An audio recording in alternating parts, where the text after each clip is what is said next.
The old typewriter. I acquired a vintage typewriter from a garage sale the previous month. The seller was a rather old man with a sly look on his face, and, when asked about its previous owner location, he stated that it used to belong to a famous writer but didn't mention the writer's name. I was not bothered, probably because of my view of it simply being an eyesore piece I wanted to have in my study. So one night I thought to myself, that's it, today is the day I am going to use it. I put the paper inside and switched on the typewriter and began to type. The keys were so rigid that I had to apply so much pressure. It struck me after one maneuver that is evident in the typewriter. The words I was typing were not even mine. They were far too articulate. They dwelled on the presumption as if someone else was writing through me.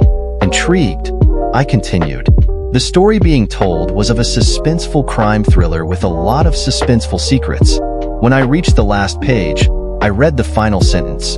Too much information for the writer, and he would suffer for it. Or so the text leads us to believe. A gust of wind blew in and a chill went down everyone's spine. I looked around, and to my disappointment, all the closed windows were shut tight. It has remained as a blank paper when I looked back to the typewriter after getting so engaged with the situation. Baffled as I tried these words on my computer, I could not find the story anywhere. I dismissed it as some sort of a software bug and went asleep. The following day, the typewriter was missing. In its place was a note, written in the same elegant style. You will make your friend's story complete by writing for her, and she will say, "Thank you for completing my story." Story 2: The Dollhouse. My sister loved dollhouses. She had dozens, each meticulously decorated.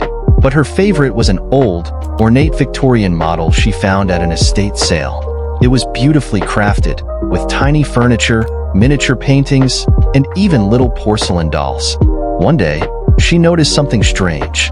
The dolls seemed to move on their own. At first, she thought it was her imagination, but then she started finding them in different rooms than where she had left them.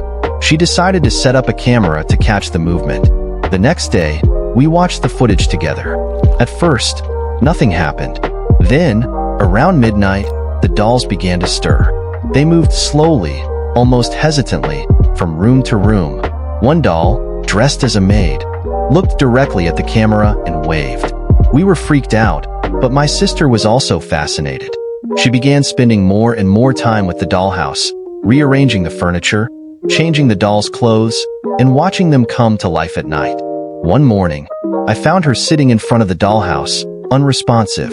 Her eyes were glazed over, and she was mumbling incoherently. I called for help, but she never snapped out of it.